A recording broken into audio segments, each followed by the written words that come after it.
Today is the 20th of February, the year 2006. I'm Bob Andrade, a volunteer at the History Interviews in Heron, California. Part of our mission is to record and preserve the history of our country's military conflicts, especially World War II. As part of the Veterans Project of the Library of Congress in Washington, D.C., we conduct interviews of veterans and civilians who participate in these conflicts. Today I'm here at the museum along with fellow volunteers, Bob Bohannon, and today we have the honor and the privilege of interviewing Frank Moore. Frank Moore was a pilot who flew the Hump, was flying, he flew from Palm Springs, and had various other interesting duties in the Army Air Corps. So we are going to talk to him about that and a lot of other things. Nice to have you here, Frank. Thank you. It's nice to be here. Now, could you spell your full name and tell us where you were born? Yes, the full name is Frank Moore, F-R-A-N-K, Moore, M-O-O-R-E, and I was born in Oakland, California, 1921. Was that at the time, was that a big place when you were born, or? Don't know. I left there when I was about 2 years old. I have no idea. Oakland, I'm sure, was a small town at that time, all around Lake Merritt, I think is the name of the lake. Yeah. What did your father do? Father was in construction. And what was his name? Presley Moore. And your mother? Was May Moore, except her maiden name was Jury. Now, where were they from? My mother was from Stockton, born in Stockton. Her parents immigrated from England. And, more or less still native Californians, I'd say. That's right. And okay. Where did your father and mother meet? In Stockton at church. Okay. In those days, it was church. Okay, that's where they met. And how about your grandparents? You say one was from England? Yes, my grandfather Jury was from England, came over to California, settled in Stockton, California, and then sent for his bride-to-be. My grandmother, at 18, came over by herself, across the country. My grandfather had already built a house for her in Stockton, and that house is still in the family. And he died before I was born. And then my dad's parents were from St. Louis, Missouri, where my grandfather Moore was I think has the record of being the first tract builder of houses in St. Louis, and that was way back in the late 80s, 90s, early 1900s. But they lived in Los Angeles. He retired and moved to Los Angeles. Now, did you know him as a child? I knew my grandfather and grandmother Moore, my grandmother Jury on the mother's side, but my grandfather Jury had died before I was born. Okay, then you don't really know. They have a reason why they adopted the United States when they came over. Your grandfather. It's the land of opportunity. That's like everybody else, huh? Okay. What was your neighborhood like, where you grew up? Did you have a normal bringing up? And not quite normal. My dad being in construction, and during the lean years of the Depression, he got jobs all over the place. I think I went through 11 different grammar schools before I got to high school. I did spend the 4 years in high school in Stockton. That was the longest residence I had prior to World War II. And did you have brothers and sisters? Older brother and an older sister. And what did you do for recreation? Did you have sports, organized sports at that time, or what did you do for recreation? Well, they had the American Legion, was what is today probably the Little League type baseball, but other than that, it was playing in the park. Then you actually survived the Depression. Oh, absolutely. Pretty well, where other people, That's pretty rough. Now, did you have a religious upbringing? In a way, Episcopalian. Episcopalian. And like you said, you had a number of schools you went to. What was your favorite subject in school? Didn't really have any. How did you get this interest in aviation? Did that come natural, or? No, I was in junior college before the war in 1939, 40, 41, and they had a program, CPT, Civilian Pilot Training Program. And I was curious. I tried flying and ended up taking all 4 of their courses, which was the primary, the secondary, cross country, if I remember correctly, and the 4th one was an instructor's course. When I finished those 4 in college before Pearl Harbor Day, I had 200 hours of flying time and a commercial rating with a instructor's rating on it. Then that was before the war? Yes. Wow. Okay, that brings us up to December the 7th, 1941. Wait, no, let's back up a little bit. Do you recall when the war started in Europe in September the 1st, 1939? Was that a big thing at Oh, that yes, time? Absolutely. College, we all talked about it.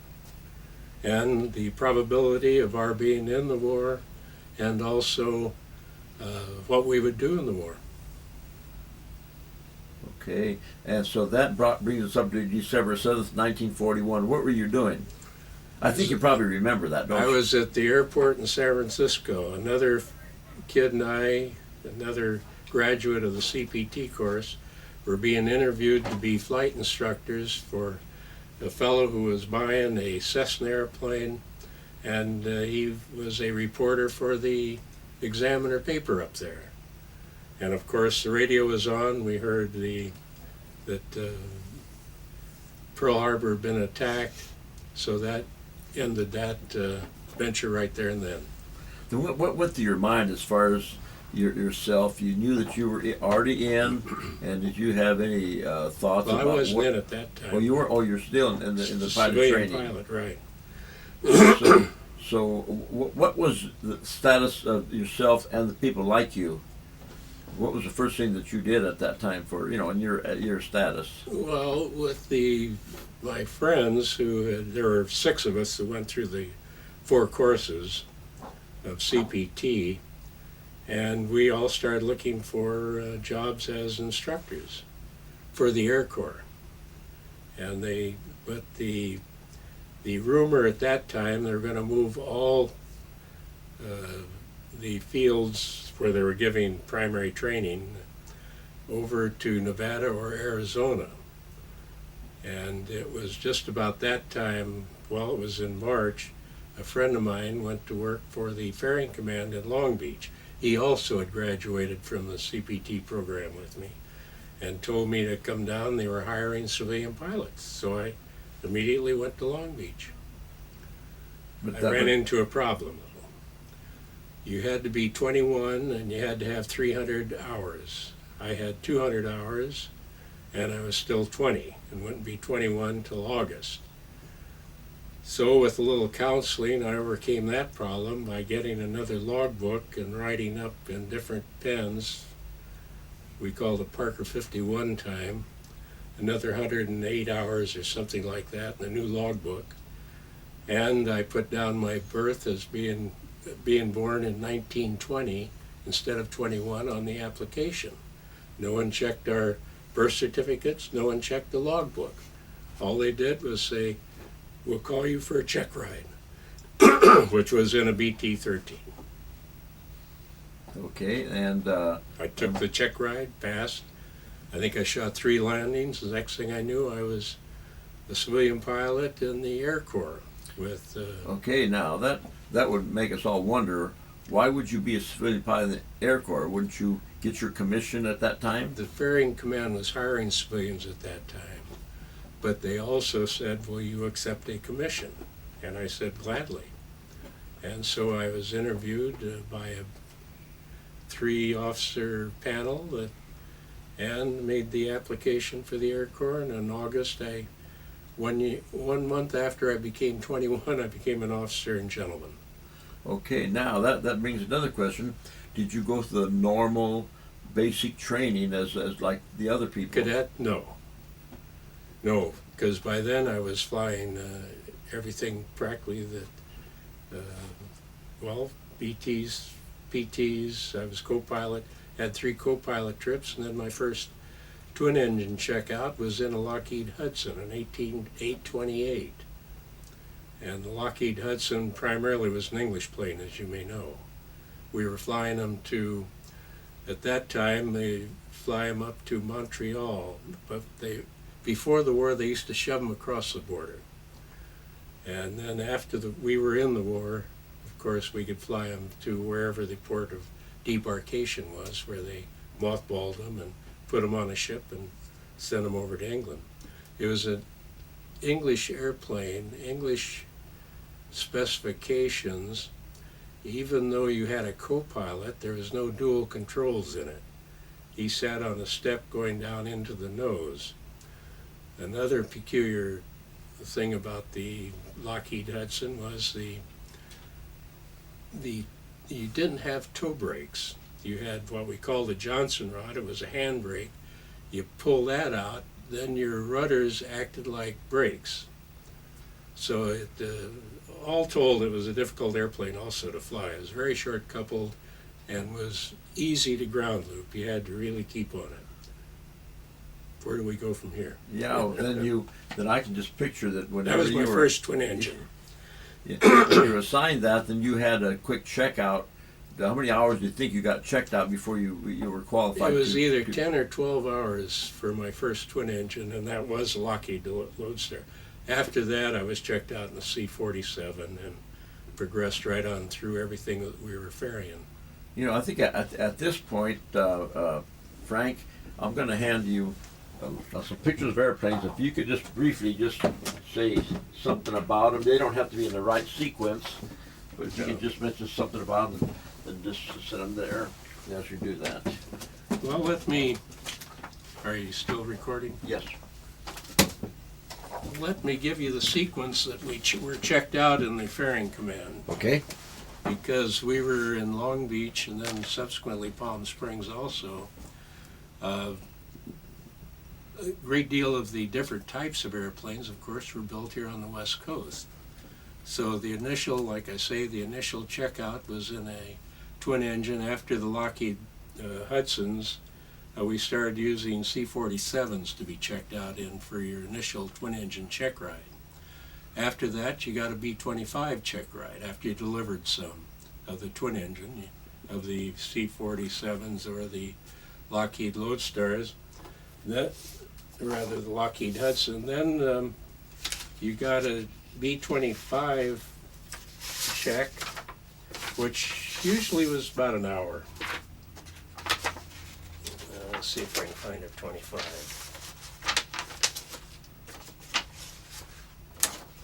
I thought I had a 25 here. But after the B-25, then you were checked out in an A-20, and I think I do have a picture of the A-20. Yes, here's an A-20. And then a P-38, which would be this little number. Got it. And then a P-61, of course, was in that same. We didn't get 61s until I think the latter part of 43 or early part of 44. Also, the A-26 came out, the Douglas A-26. I was working in flight transition by then, checking people out in B-25s, giving cockpit checks in P-38s, A-20s, P-61s, and they rolled the first A-26 across the field. We didn't get the pilot. That was another no co-pilot in a 26. And he didn't tell us what to bring it in over the fence, so 4 of us in flight transition drew straws. I was number 3. First one brought it in over the fence at 135, the next one 130. I brought it in over 125, and number 4 guy brought it in 120. It was an interesting airplane. You couldn't see out over the nacelles. I understand they later corrected that. When the cockpit was either too low or the nacelles were too high. You just couldn't see out to the left or to the right. And after the class 4 transition, we called the 25s, the 38s, 820s, then your first 4-engine check was in a B-17. And I delivered a few of those. I had an interesting experience on the first one I delivered up to someplace in Kansas, Topeka? I forget now. But anyway, the operations told me to go see the CO of the field. And he said he had to go to Lincoln or someplace, and would I fly him? And then he said, by the way, how much time do you have in a 17? I said, oh, with my checkout and delivering it here, I think I have probably 8-10 hours now. He said, oh, you were a co-pilot for a long time? I said, no, I never was a co-pilot. He said, never mind, Lieutenant, I'll get someone else to fly me. So that was, and understandably. After the B-17, then we got checked out in the B-24. There's the 20, no, that's 24. B-24, and then the last stage was the B-20, the C-54, and this is a C-54. Then, to get a 5P rating, it had to be a single-engine pursuit, and to get that 5P rating, we had an old P-40 here at the base in Palm Springs. And so a fellow took me out and gave me a cockpit check, and off I went down to the Salton Sea in that P-40. Flew it for about 3/4 of an hour and came in. I never did, it never did end up as being one of the planes I could ferry because he never filled out the form for me. So then I had my 5P rating, and it was about that time in '44 that I went to Homestead, Florida that was a 4-engine airline school that the Army had at Homestead. And we flew C-87s and C-54s there for a month. Ground school plus the flying end of it. And I graduated from that. Then, of course, we were to be signed overseas. And overseas, we were in Nashville, and initially I and another captain, Joe Chuse, and 2 other crews, that was pilot, co-pilot, radio operator, engineer, and navigator, got orders to go to Florida. You want me to just keep talking? Go to Florida, where we picked up 2 54s. Fortunately, I was the captain of one and Joe was the captain of the other. We had orders to get the airplanes, but we had no orders. The rumor was we were to go to Europe because we had just retaken Paris at that time, and we assumed we were going to start an airline with 4 crews and 2 airplanes between London and Paris. Everyone expected us. We still didn't. Oh, in leaving Florida, the operations said one of us had to stop in Washington, D.C., National Airport, and pick up a colonel who would have our orders. So Joe and I tossed coins. I lost naturally, and I stopped in Washington, D.C. And sure enough, there was a colonel on the line. I didn't even have to shut down the fans, and he got on board. I got up. Then I was going to New York. Got to the flight altitude. I went back and introduced myself. And I said, Colonel, I understand you have orders for us. He said, I have no orders for you. I just heard you were going to London and I needed a ride. I got orders for myself. So anyway, we went through debarkation in New York. Everyone expected us. We went up to Newfoundland, to Bangor, Maine. Everyone expected us. Went to Newfoundland. Everyone expected us. We went on to Prestwick, Scotland. Got into Scotland, and we still didn't have orders, and the CO of the field there wanted to take the airplanes, and we said, no, we're supposed to go to London. So he got some general on the line, and Joe, being the devout coward he was, made me talk to the general. I was only a first lieutenant then. And the general said, take the planes back to Washington, D.C. and see Colonel so-and-so in the annex. So the next morning we take off, we go back through Iceland, Greenland, Labrador, on down to Washington, D.C., go in the next day and we were a day and a half in flight. Next day we went in to see this colonel, and the first thing he asked us was, how come you went to England?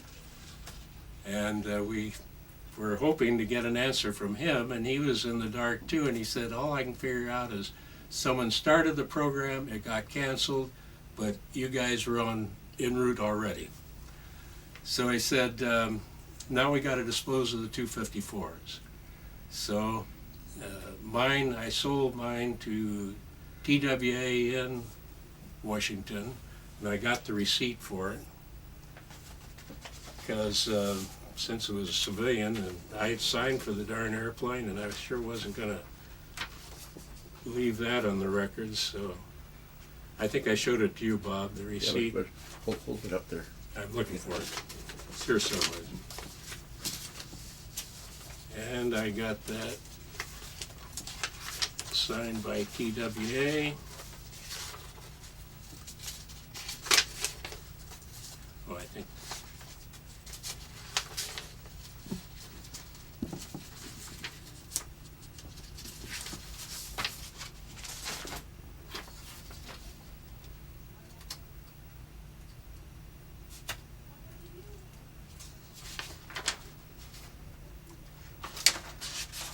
Yeah, there it is. Hold it up there. Try to get shot. These were the orders that got us down to Florida to pick up the 54. And my crew was second. He went to Nashville for airplane to fly to Tesgan, India, and to fly the hump. C-109 was a B-24 modified into a gasoline tanker. It had the Army engineers modified the 24 and extended the nose a little, put a nose tank in it, 4 Bombay tanks, 2 half-bay tanks back where the gunners were. I delivered. Joe had one too. Again, the same 4 crews. We all flew 109s over to Tesgan, Kermatola. How many missions over the hump did you fly in a 109? I didn't fly too many. Of course, I was in the longest route. We were flying Tesgan to Chengdu, which was a round trip of between 12 and 15 hours. And I ended up with just short of 300 hours of hump time when I was called down to Hastings in Calcutta, where General Tunner's headquarters were. And I was interviewed, luckily for me, with all my background in the Ferrying Command and flying different airplanes. They had a request to have an American pilot fly Lord Louis in an English airplane. And I was interviewed for the job. The colonel that interviewed me said, "You're supposed to be at least a captain. What'd you do, screw up somewhere?" And he got my 201 file, went through it, and I said, "No, I've just been a duty pilot all the time." So he called the sergeant over and he said, "Make this lieutenant, cut orders for this lieutenant to be a captain." And that's how I got to be a captain in about 5 minutes. That was protocol then, huh? I'd been a first lieutenant for 26 months at that time. So anyway, I got the job, but it didn't pan out because right then the war was getting critical with Japan. And I think that was about the time of, well, no, I was already down in Ceylon. I got reassigned down from the hump to Ceylon because Mountbatten's headquarters, his forward headquarters were in Kandy, Ceylon, rear headquarters up in New Delhi. And so I ended up flying the first general I was assigned to fly down there. He had a 25. He was a command pilot and never came forward. He had an overstuffed chair in the back of the 25, back where the radio operators was. And I flew him for a couple of months, then he rotated back to the States, and I was assigned to other generals, but the next one was the last one was General Timmerman. But the interesting thing in flying generals, you'd go wherever you were going, get to your destination, they would get out of the airplane and be gone. Sometimes I'd even have to call the tower to get transportation sent out.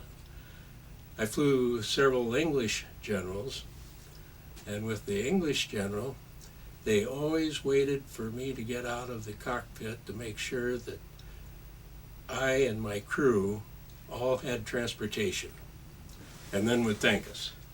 And I got one letter that I think I showed you, Bob, from Air Marshal Chilton. I flew him once up to Delhi, I think, and he even wrote me a letter and thanked me. But they were very considerate. Of course, I think American generals had other things on their mind, but the English were always very considerate, surprisingly. Oh, and Chilton was the one that told me, and I was curious why they would pick an American pilot to fly their airplanes. My roommate was Bob Buckle, who was a captain for United before the war and was in the reserve. He was Mountbatten's pilot. And and Mountbatten's plane, he had two planes. One was Lily Marlene and one was Hap gift, from supposedly a gift from Hap Arnold. But when I flew Chilton, he was the one that told me the reason that the English always had American pilots. He says, you're great transport pilots. But then he was quick to say, but our boys are very good in combat. We'll take them in combat. So that's the reason why then when Lend-Lease went off, we had to, after Bob Buckle was rotated, I got a call from Candy asking if I wanted to be Lord Louis' pilot, and I said, sure. And the only trip I made was with Lady Slim, General Slim's wife. I flew her up to New Delhi and Lily Marlene. But then the Japanese finally capitulated, and that's kind of an interesting story. Would you like to hear that? I was flying General please. Timmerman at that time. Lots of time. General Timmerman was Deputy Supreme Commander under Lord Louis. And I flew Timberman into Saigon. There was just my crew and I, and the general and his aide. And he went into Saigon. This was a week after the Japanese capitulated, to accept the Japanese general's sword in surrender. We got to Saigon. Of course, there were already some French there and some British. There were no Americans. And they met us at the airport, and believe it or not, of course, the Japanese were still armed there. And they'd see our cars coming down from the airport down the street with the flags on them, and they would lay their gun down and go into a deep bow until we were about a block past them. Then we were watching, here's, a week ago they were shooting at us, now they're bowing to us. We stayed in a hotel there. They had only one restaurant where we could eat. We had, at that time, the Annamites, which was the forerunners to the Viet Cong, were already trying to get rid of they were attacking the French. And as a result, we even had Japanese guards around the hotel that night. We were there 3 or 4 days. And also were guarded when we went to this one restaurant down the street where we all had to eat. But anyway, the Japanese general was ill. My general sent a doctor out to make sure that he was ill. He was ill, so we didn't get the sword and surrender, but then we went down to Singapore from there, and from Singapore back to Ceylon. Then in December of '45, Mountbatten changed his headquarters to Singapore, and we all were transferred down there, flew down to Singapore, and I remained there until I rotated in February of 46. And at that time, of course, Saigon was heavily involved in trying to get rid of the French. I made 2 or 3 trips down to Batavia, and there was an uprising down there trying to get rid of the Dutch. As a matter of fact, the general asked me once if I would fly some English down there because they were shooting at the English planes, but they weren't shooting the American planes. Because you could hear them chatter right in the pattern around the field in Batavia. Java, that was Batavia, Java in those days, I think. And you'd gunfire around the airport. Were you aware of the prior Viet Cong, what they called? You gave those the Annamites. The Annamites. Annamites, yeah. Yeah. Were you aware of that there was going to be a problem when the French came back? Were you politically aware of this? No, not at all. As a matter of fact, one flight I had General Leclerc. I flew General Leclerc down to, I think it was Gaulle, Ceylon. He was the famous hero French general who showed up in North Africa to help Montgomery. And I flew him. He later on went to, it was French Indochina then, and headed the troops there, and I understand was killed there. Yeah, I think Dien Bien Phu, wasn't it? I don't know. I just heard that he was killed. I thought it was Mountbatten. I was at the little airport up at Candy to pick up a VIP. They never told us who it was going to be. And Mountbatten accompanied this French soldier. I thought it was the French president, De Gaulle. De Gaulle, because he looked just like him. Well, in the uniform, tall. And so when we got airborne, I sent my crew chief back to get his name ostensibly for the Form 1 or 1A. I said we needed it, and it turned out to be General Leclerc. And I didn't know General Leclerc from Adam, but my co-pilot was familiar with him, and so Charles said, "Oh no, he's big-time general." But anyway, it was an interesting trip. And what opera were you called at the time? Were you 14th Air Force? Or No, that was ATC over there. Still ATC? ATC, but then I was assigned on detached duty to Mountbatten's headquarters. Did you ever make any trips into Burma with Mountbatten? He spent some... Not with Mountbatten, but I took General Timmerman into Rangoon. And Because in 44, of course, Wingate was in there in yeah, Burma. but I didn't fly into Rangoon till after the Japs capitulated. Right. Okay, then did you you spent there was time to the war's over now, right? Yeah. And no, something I'll back up a little bit. Did you meet your wife before or after the war? I met my wife in Palm Springs when I was based there. She was a civilian working in the officers section of the at the 21st Ferrying Group. And of course, after the war, we didn't get married before the war. After the war, I looked her up again, but she was flying as a stewardess for Western then, and then went to South America she flew for about a year down there with the Venezuelan airline. Then she came back to California, and we got together again after I'd known her for 7 years by then. We got married. Uh-huh. Okay, now back to you. You got married now. Do you have any children?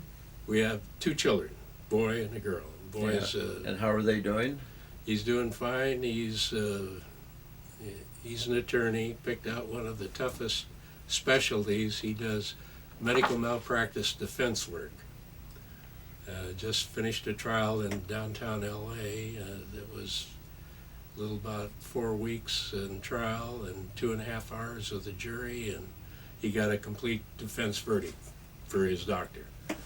My wife, my daughter, Heidi, is a nurse and lives over in Vista with her, my only grandchild, which is her daughter, 11-year-old Jamie, who's now going on 30. She's 11, but she's old for her age. Okay.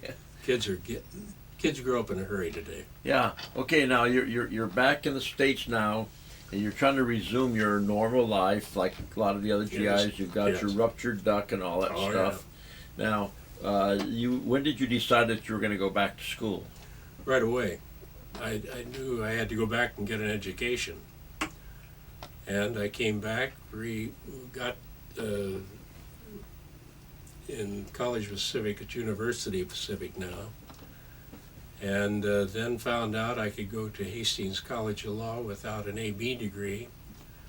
And so I sent my transcript over there. Hastings accepted me, and 3 years later I was an attorney admitted to the bar and practiced in San Francisco until 1957, when our son got asthma badly and had to leave, either to go to a desert climate or to an elevation over 1,500 feet. And of course, Bonnie and I, being familiar with Palm Springs, there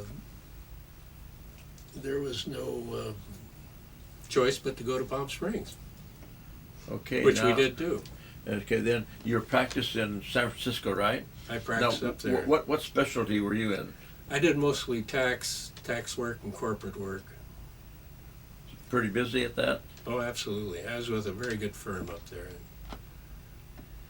And then and then because of your son, you moved to Palm Springs, Well, actually to Palm Desert. yeah. Palm Desert, and then you started your practice up here. What year was that?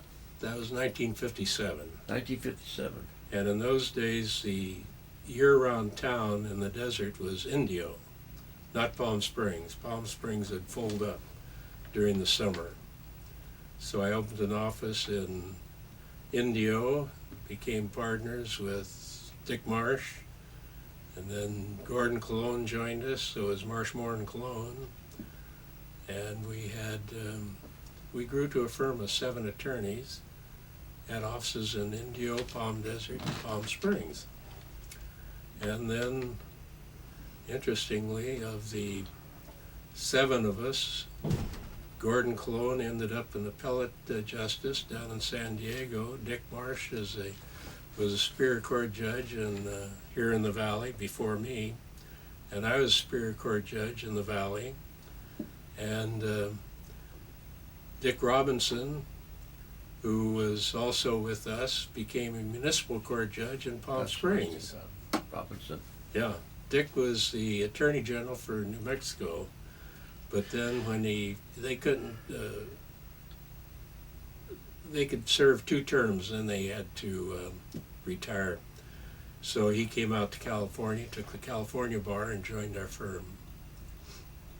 Now, how were you selected as Superior Court judge? How do they do that?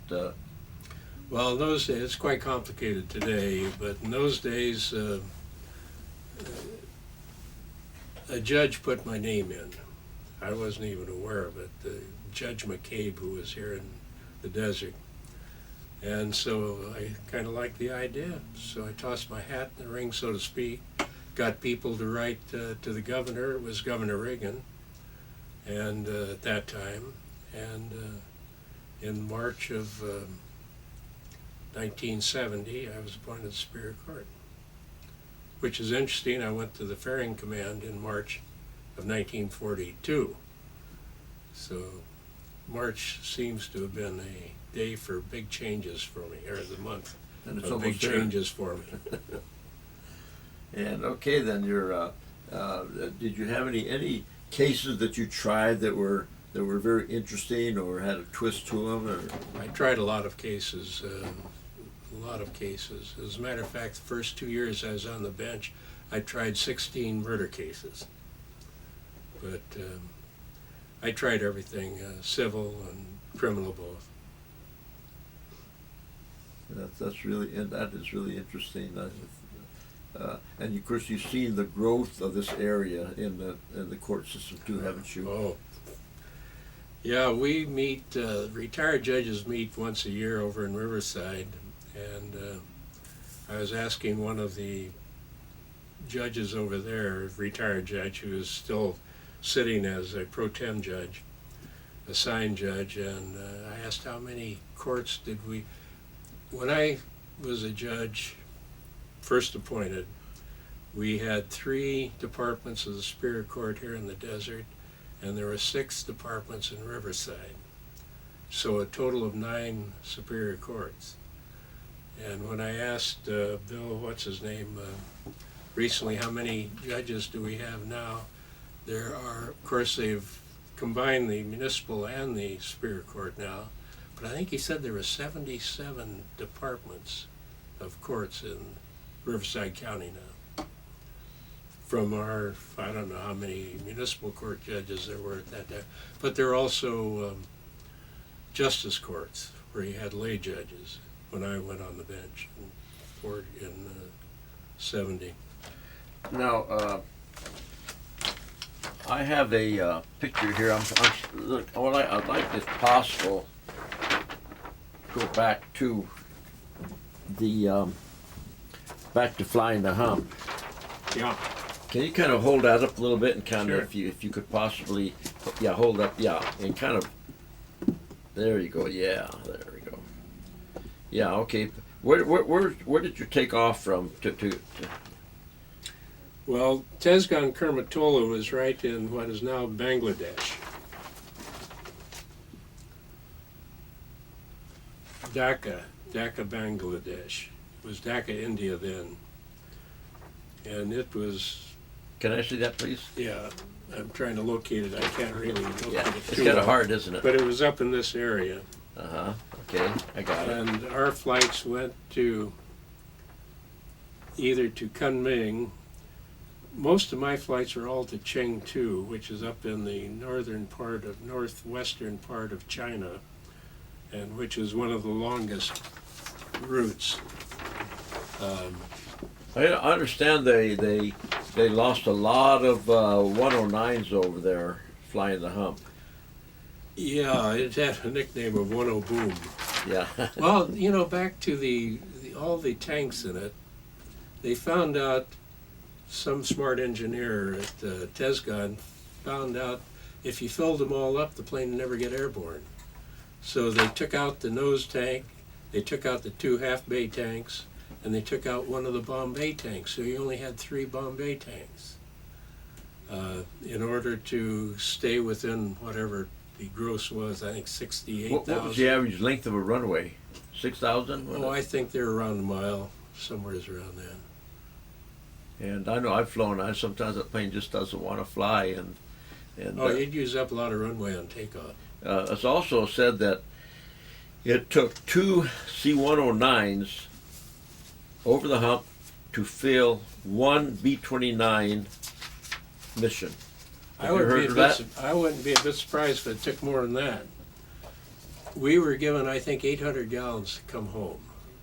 And sometimes if you get 100-mile-an-hour headwinds, it would really be iffy. You could always stop in Missionov for more. I brought, this is the old chart that we use Hold for that up there, please. flying the hump. It gave us Okay, I got it. You got can it. have this thing. Yeah, please. Yeah, we'd like it on there. But see, we went from Tezgan clear up here to Chengdu. You can take a look at it. Okay, thank you very much. Okay, now I wonder if you would. We've got about 10 minutes. I wonder if you could tell us a little bit about. We'd like to hear a little bit about your duty at Palm Springs. What was Palm Springs like at that time? Well, Palm Springs initially was just where we RON to get out of the weather. We get late starts out of Long Beach. And then they made it into an instrument school. I came over in 43 and took the instrument. We still couldn't fly instruments in the, but it was kind of a safety factor. animator for Walt Disney made this little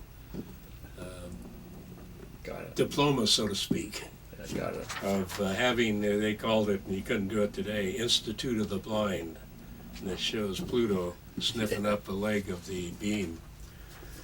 And after I got my instrument ticket, Paul McKenna, who was the director, asked me if I would stay and be an instructor. And I did.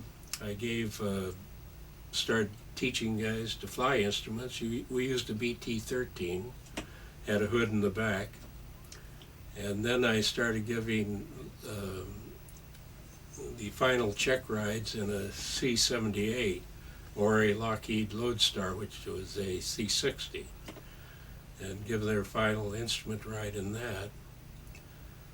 And then I got into flight transition, and that's when I started checking people out. And I started out with Class 4, checking people out in B-25s, cockpit checks for 61s, 38s, A-20s, A-26. And then I became and that was back over here, a 5 transition instructor, checking people out in 17s and 24s. For 24s, the modification center was down in Tucson. So I'd take 3 or 4 students with their crews. I call them students, they were pilots that were going to be checked out in 24s. With their crews, we'd fly down in what was called Snafu at that time. That was the Army Airlines. And down to it was the civilian field, not the military base in Tucson. And that's where they had B-24 modifications, where they put armament in them. And I'd check out whoever I took down there, and when they were ready, checked out, then they'd go ahead and deliver one, and then when I had them all checked out, I'd deliver one. And I did that 3 or 4 times, at least 3 times a month I'd be taking people down there to check them out. Okay. I'd like to go back a little bit again to your marriage, okay? Yeah. I'm kind of curious. You say that your wife was a stewardess was American, did you say? She started out with Western, then went with Venezuela Airline, came back and was with United when I met her again, and when we got married. Of course, she had to resign at that time because you couldn't be a stewardess and be married. Changed a little bit, hasn't it? It's changed a lot. Yes, and when did she retire? When you got married? Then that was it. Yeah. Okay. And then you up to San Francisco, then came back. Went to law school, right? Stayed up there and back to Palm practiced. Springs. Well, I think you've had a very interesting life there. I think you're very fortunate that you've been able to do so many different things. I've been very lucky. And we really thank you for for taking your time to come here and to do this. Okay. Okay. Okay. Thanks again.